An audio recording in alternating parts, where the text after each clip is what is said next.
নমস্কার বন্ধুরা, আর কুকিং চ্যানেলে আপনাদের সবাইকে স্বাগত। আজকে নিয়ে হাজির হয়ে গেলাম ইঁচড় চিকেন রেসিপি নিয়ে। তো চলুন শুরু করা যাক। প্রথমে এখানে প্রেশার কুকারের মধ্যে বড় টুকরো করে কেটে রাখা ইঁচড়গুলো দিয়ে দেবো। আমি এখানে মিডিয়াম সাইজের একটা ইঁচড় ব্যবহার করেছি। পরিমাণ মতো জল দিয়ে দিলাম, হাফ চামচ হলুদ আর হাফ চামচ তেল দিয়ে আমি ঢাকনাটা বন্ধ করে দুটো সিটি দিয়ে এঁচড়গুলোকে সেদ্ধ করে নেব। তার আগে ভালো করে সব কিছু নাড়াচাড়া করে মিশিয়ে দিলাম। এঁচড়টা সেদ্ধ হতে থাক, ততক্ষণে আমি এখানে চিকেন ম্যারিনেট করে নেব। আমি এখানে চিকেনগুলো একটু ছোট টুকরো করে কেটে নিয়েছি, আর সাথে চিকেনের স্কিনও নিয়েছি। চিকেনের স্কিন দিয়ে রান্না করলে খেতে খুবই ভালো হয়। দেখতেই পাচ্ছেন আমার চিকেনের স্কিনের পরিমাণটা বেশি, চিকেনটা কম। এখানে 250 মতো চিকেন দিয়ে আর স্কিন দিয়ে আছে। এখানে 1 চামচ আদা রসুন বাটা আর 1 চামচ কাঁচা লঙ্কা বাটা দিয়ে দিলাম, হাফ চামচ হলুদ আর হাফ চামচ ধনে গুঁড়ো, হাফ চামচ জিরের গুঁড়ো, স্বাদ মতো লবণ দিয়ে দেব। আর দেব এখানে 1 চামচ পরিমাণে তেল।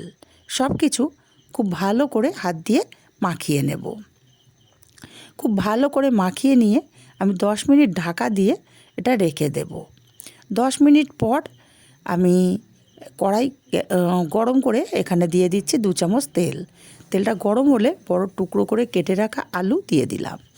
সামান্য একটু লবণ আর সামান্য হলুদ দিয়ে আলুগুলোকে নাড়াচাড়া করে বেশ লাল লাল করে আলুগুলোকে ভেজে নেব।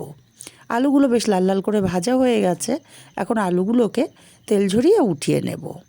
আর আলুগুলো উঠিয়ে নিয়ে এই তেলের মধ্যেই জল ঝরিয়ে রাখা এঁচড়গুলো দিয়ে দেব।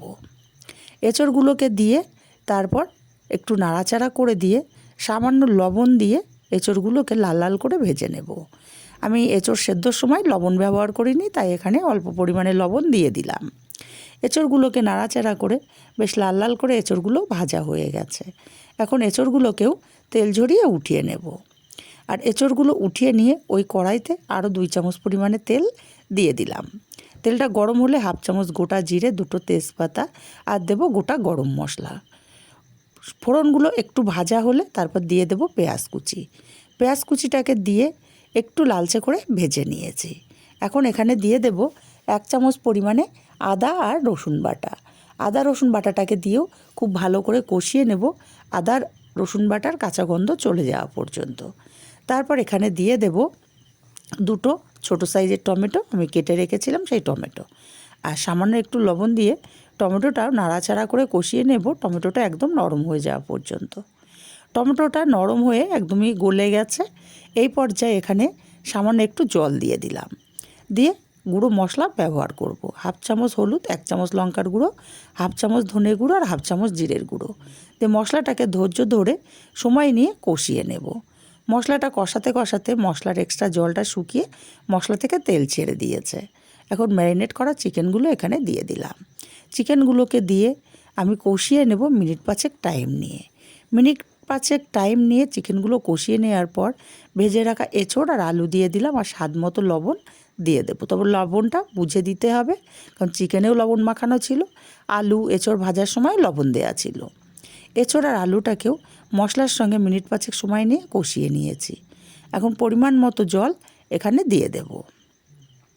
জলটা দিয়ে খুব ভালো করে নাড়াচাড়া করে মিশিয়ে দেব। আমি এখানে ঢাকা দিচ্ছি না, কারণ আলুগুলো ভাজতে ভাজতে অনেকটাই সেদ্ধ হয়ে গেছিলো, এঁচড় তো আগে থেকে সেদ্ধ করা। এইভাবে আমি মিনিট 10 ফুটিয়ে নিয়ে 1 চামচ চিনি দিয়ে দিলাম। চিনিটাকে দিয়ে তারপর নাড়াচাড়া করে মিশিয়ে আরও 2 মিনিট ফুটিয়ে নেব। চিনিটা দিলে স্বাদটা ব্যালেন্স হবে, কারণ টমেটো ব্যবহার করা হয়েছে। আরও 2 মিনিট ফুটিয়ে নেওয়ার পর নাড়াচাড়া করে দেখিয়ে দিচ্ছি, ঝোলটা এইভাবেই রেখে দেব, কারণ ঠান্ডা হলে আরও অনেকটাই বসে যাবে। হাফ চামচ পরিমাণে গরম মশলার গুঁড়ো আর 1 চামচ ঘি দিয়ে নাড়াচাড়া করে খুব ভালো করে মিশিয়ে দিয়ে তারপর আমি ঢাকা দিয়ে স্ট্যান্ডিং টাইমে 5 মিনিট রেখে দেব। 5 মিনিট পর তৈরি হয়ে গেল আমার দুর্দান্ত স্বাদের এঁচড় চিকেন। রেসিপিটা কেমন লাগলো কমেন্ট করে জানাতে ভুলবেন না। ভালো লাগলে কাছের আত্মীয় স্বজন বন্ধুবান্ধবকে শেয়ার করতে